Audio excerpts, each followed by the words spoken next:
तुम्हारा पैसा तुमने किसी को दिया, 5 लाख, 4 लाख, 3 लाख, 10 लाख, 8 लाख, 2 लाख, 50,000, 25,000, 20,000, 40,000, और वो पैसा नहीं दे रहा आप हार गए कह के कर, फोन लगा कर, भैया दे दे रहे, परेशानी है, दे दे रहे भैया, हम तो परेशान हो गए, और हार गए, नहीं मिल रहा, बहुत परेशान।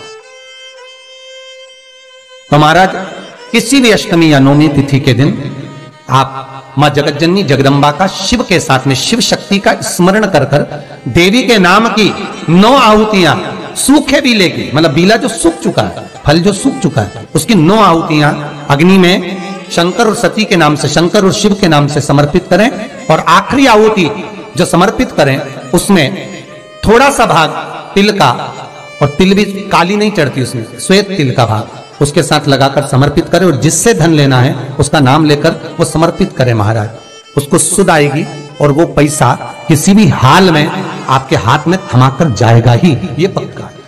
उसकी आहुतियां, हे जगतजननी, हे जगदम्बा, तेरा नेत्र बिंदु से जो प्रकट हुआ वृक्ष है बेलपत्र का, उस वृक्ष की एक एक जड़ हो, टहनी हो, डाली हो, फल हो, शूल हो, वो सब मुझे अंगीकार है, मुझे स्वीकार है, मुझे स्वीकार है। उसका आनंद सुख देने वाला है जगदम्बा। मां पार्वती शिव जी के साथ में आनंद में विराजमान। और एक निवेदन आप सबसे कहूंगा, प्रयास करिएगा जीवन में 2 रोटी कम खा लो पर किसी से कर्जा मत लो। और एक शिवलिंग के अंदर केवल अकेला शंकर नहीं है, जहां पर गोल धारी पर शिवलिंग रखा हुआ है वो जगदम्बा पार्वती का हस्त कमल है। जहां पर से पानी नीचे गिर रहा है उसका राइट भाग में गणेश और लेफ्ट भाग में कार्तिकेय हैं। बीच में शिवलिंग के सामने जो मोटी सी लाइन है वो शंकर भगवान की छोटी लड़की अशोक सुंदरी है। शंकर भगवान के ऊपर जलाधारी में से जो बूंद बूंद पानी गिर रहा है वो साधारण नहीं, शंकर भगवान की 5 लड़कियां जया, विषहरा, सामरीबारी, दोतली और देव है। शंकर भगवान के 13 की 13 बच्चे एक ही शिवलिंग में विराजमान है। और जहां पर शिवलिंग ऊपर की ओर रखा हुआ है वहां पर 33 कोटि देवता विराजमान है। जहां से शंकर का पानी चढ़ा हुआ निकल कर जाता है वहां पर 64 योगिनियां और 33 कोटि देवता हाथ की अंजलि लेकर जल का आचमन करते हैं। जब सारे देवता वहां पर हैं तो हम भटके क्यों? हम क्यों जाएं यहां से वहां? क्यों जाएं? अब मर्जी तुम्हारी है, तुम चाहो तो ये थोड़े दिन इस देवता को भज लो, थोड़े दिन उस देवता को भज लो, सारे मंदिर में घूमते हुए, बात तो वही है। तो ये नसों में तकलीफ रहती है, लोगों को गठिया का दर्द रहता है, गठिया बाय हो जाती है, उसके लिए भी हमारे यहाँ शास्त्र कहता है, शिव महापुराण की कथा कहती है कि बेल का जो फल होता है वो 12 महीने शिवरात्रि आती है। 12 महीने शिवरात्रि को बेल का जो फल होता है उस फल को सुखाकर रख लो और 12 महीने की शिवरात्रि पर शंकर भगवान के शिव मंदिर में दोपहर के ठीक 12 बजे जाकर शंकर को समर्पित करो। 1 लोटा पानी चढ़ा दो, बेलपत्र समर्पित कर दो, उस बेल के फल को उठाकर ले आओ और उस बेल के फल को उठाकर उसका थोड़ा सा भाग अपने भोजन में या आहार में उसको ग्रहण करना प्रारंभ कर दो। बस थोड़ा सा भाग। जो गठिया का दर्द होता है, नसों में जो तकलीफें होती हैं वो तकलीफें मिटना प्रारंभ हो जाए। बस थोड़ा सा भाग लेना, ज्यादा नहीं, एक अंगुष्ठ के पोर के बराबर, बस थोड़ा सा, ज्यादा नहीं। एक औषधि के लिए महाराज शिव कथा कह रही है, बाबा भोलेनाथ की कथा कर रही है कि बहुत दुख भी अगर आ गया तो बाबा को समर्पित कर सब्सक्राइब करें हमारा बाबा के चरणारविंद में समर्पित कर चलिए। और ध्यान दीजिएगा, भगवत भजन के लिए जो समय बाबा ने दिया है वो पूर्ण समय हम भगवान को समर्पित करें। मेरा आप सबसे निवेदन रहेगा कि दिन भर में 24 घंटे में कम से कम 5 बार, केवल 5 बार ओमकार का नाद होना चाहिए। क्यों?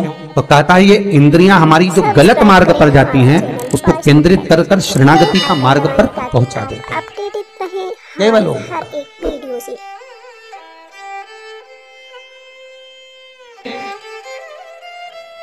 एक परीक्षा में बैठने वाला व्यक्ति, एक परीक्षा में बैठने वाला लड़का लड़की, कोई एग्जाम में बैठ रहे हैं, कोई परीक्षा में बैठ रहे हैं और वो एग्जाम निकल नहीं रहा, तो गाय के दोनों सींगों के अग्रभाग, ऊपर का भाग, उसको हमारे यहां कैलाश पर्वत माना गया, उस पर शहद लगाकर, उसके अग्रभाग में शहद लगाकर, बेलपत्री के मध्य भाग में उस सींग का शहद लेकर मध्य भाग में लगाकर शिवलिंग पर चिपका दीजिए सामने, और ओमकार का नाद कर कर उस पत्ते को निकाल लीजिए, उसका शहद मस्तक पर चंदन में घोल कर तिलक लगाकर परीक्षा में जाकर बैठिए। आप जितना याद कर कर गए हो, आपके सम्मुख में आपके एग्जाम में वही आएगा जो आपने याद किया है और आप उसको क्लियर कर सकते। महाराज, ओमकार के नाद का सुख, हम कैलाश पर्वत नहीं जा सकते, हम कैलाश पर नहीं चढ़ सकते, तो कैलाश गौ माता के सींग पर विराजमान है। अग्रभाग जो है, हम कैलाश पर्वत ही मानते हैं कि मां आपके ये मस्तक पर जो अग्रभाग है, सींग जो है, ये हमारे लिए आप कैलाश का भाग ही है, कैलाश ही है। हे मां, ये प्रेम, ये वात्सल्यता, ये स्नेह था। शिव महापुराण की कथा कर रही है, भगवान कर रहे हैं। ओमकार का एक नाद ऐसा होता है जो एकाग्र चित्तता को स्थापित कर देता है, इंद्रियों को लाकर भगवान की शरणागति में छोड़ देता है। बेल आइकन दबाएं ताकि आप अपडेटेड रहें भगवान की हर शरणागति। एक वीडियो से। 21,600 श्वास में से मात्र थोड़ी सी श्वास प्रतिदिन 24 घंटे में से कुछ मालूम पड़े 5 बार, 3 बार, 2 बार ऐसा नाद ओमकार का हो, जिससे हमारा मिलन परमात्मा से हो, हमारा मिलन। बेल आइकन दबाएं ताकि आप अपडेटेड रहें महाराज, हमारी हर एक वीडियो से। भगवान शिव का विवाह जब पार्वती के साथ में हुआ, तो पार्वती मैया ने विवाह के पहले जो साधना करी है, जो तप करा है, जो एकाग्र चित्तता धारण करी है, वो साधारण सी नहीं रही है। माता की वो साधारण सी नहीं, भक्ति प्रबल थी। सब्सक्राइब करें हमारा चैनल वास्तु फैक्ट। इसलिए तो बाबा विश्वनाथ, भगवान शंकर माता पार्वती को मिले। हर एक वीडियो से। और विचार करिएगा जरा, आज भी माताएं अच्छा वर पाने के लिए, कन्याएं उत्तम पति पाने के लिए अगर आराधना करती हैं तो शिव की करती हैं, शंकर की, माँ जगदन्नी, जगदम्बा की, अम्बा की, दुर्गा की।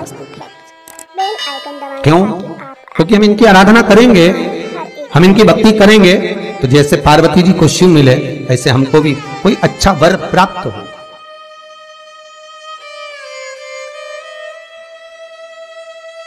अच्छा वर प्राप्त हो। अच्छा, आपने कभी ध्यान दिया कि जितनी भी माताएं, जितनी भी कन्याएं वो शंकर जी की पूजन करती हैं उत्तम वर पाने के लिए, तो नारायण की पूजन क्यों नहीं करती उत्तम वर पाने के लिए? हमारे हर या ब्रह्मा जी की पूजन क्यों नहीं करती उत्तम वर पाने के लिए? पर पार्वती की पूजन करेंगे, और पार्वती मैया का पूजन करेंगे, शंकर जी का पूजन करेंगे उत्तम वर पाने के लिए, पर ब्रह्मा जी का नहीं, नारायण का नहीं। क्यों? क्योंकि माताओं को, कन्याओं को ये मालूम है कि भगवान विष्णु लक्ष्मी जी को ब्याह जरूर लाए हैं, पर भगवान ने लक्ष्मी जी से कह दिया था, हे लक्ष्मी, मैं तुझसे विवाह जरूर कर रहा हूं, पर तुझे मेरे चरणों में रहना पड़ेगा। बेल आइकन दबाएं ताकि आप तू मेरे चरणों में रहे। हमारे हर एक तो आपने लक्ष्मी जी का दर्शन करा, कहां पर है वो? भगवान के चरणों में। भगवान ब्रह्मा जी का पूजन कन्याएं वर के लिए क्यों नहीं करती? क्योंकि भगवान ब्रह्मा ने ब्रह्माणी से विवाह करा, पर ब्रह्माणी ब्रह्मा से दूर है, करें हमारा चैनल पर कन्या शिव का इस्तेमाल, पार्वती का पूजन इसलिए करती हैं पति पाने के लिए कि आपके जैसा पति मिले। क्यों? क्योंकि शंकर भगवान स्वयं नीचे हैं और मां जगत जननी जगदम्बा को उन्होंने ऊपर बिठा रखा। किसी भी शंकर जी के मंदिर में जाकर देखना, शंकर का शिवलिंग नीचे होगा और पार्वती सामने हाथ जोड़ी हुई ऊपर न जा। मेरे भोलेनाथ अर्धांगिनी का आदर करना जानते हैं, सम्मान करना जानते हैं कि तुम अग्रभाग में रहो, ऊपर रहो, सम्मान आपको मिलता रहे, क्योंकि आप हमारी अर्धांगिनी हैं। हमारे हर एक वीडियो से। शिव भले नीचे हो, आप तो जाओ महाकाल का दर्शन कर लो, महाकाल में भी आप जाएंगे, मल्लिकार्जुन में चले जाओ, चाहे आप त्र्यंबक चले जाओ, चाहे आप सोमनाथ चले जाओ, रोज आपके यहाँ सोमनाथ के भी दर्शन आते होंगे, है महाकाल का दर्शन आता, कभी दर्शन करना। महाकाल बाबा नीचे हो, पार्वती जी बिल्कुल दीवार में बिल्कुल सामने ऊपर, सोमनाथ जी नीचे, जगदम्बा सामने ऊपर, हमारा चैनल वास्तु फैक्ट। बाबा वेदनाथ नीचे, जगत जननी ऊपर। आदर का जो भाव है वो शिव में है, सम्मान का जो भाव है वो शंकर में है,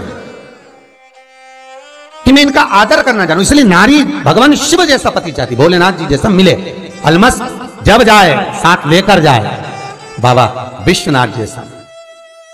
श्री शिवाय नमस्तुभ्यं, श्री शिवाय नमस्तुभ्यं, श्री सब्सक्राइब करें शिवा हमारे चैनल वास्तु नमस्तु